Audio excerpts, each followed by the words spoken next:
It's official! Pinoy Big Brother Celebrity Collab Edition 2.0 is on the way.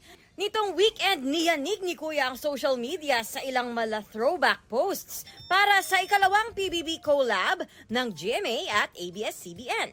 Makikilala na this October ang bagong set ng housemates na young Gen Z celebrities and rising stars from Sparkle at Star Magic. Tunay bang kayo ang mga itinakdang bagong tagapangalaga ng brilyante? Bakit ang kukupad ninyo? Astade! Pambihira naman tong San Pedro na to. Nakuha pa mang asar. Ipinakilala na sa Encantadia Chronicles Sangre si Eshnad, ang tagapagbantay ng pintuan ng Devas, played by SB19 member Justin De Dios. Mukha talaga siyang taga-Devas. Belong na belong siya sa aesthetic at sa itsura sa feels ng Encantadia. Napakagaling niya, napakabilis po make up.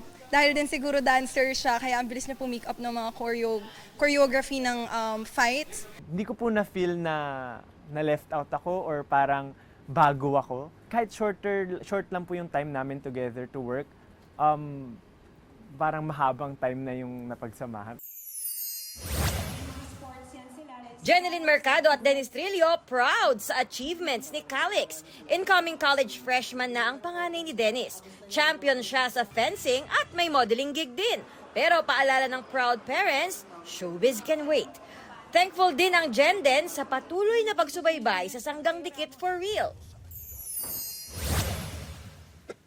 Ang wish ko po, sana mawala na lahat ng mga corrupt. Granted agad ang birthday wish ni Shala Dismaya, played by Michael V.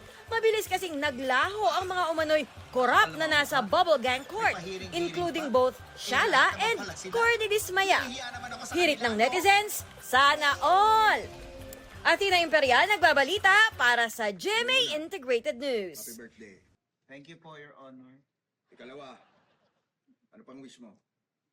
Sabi ka ng totoo. Huwag ka magsisunungaling. Ang wish ko...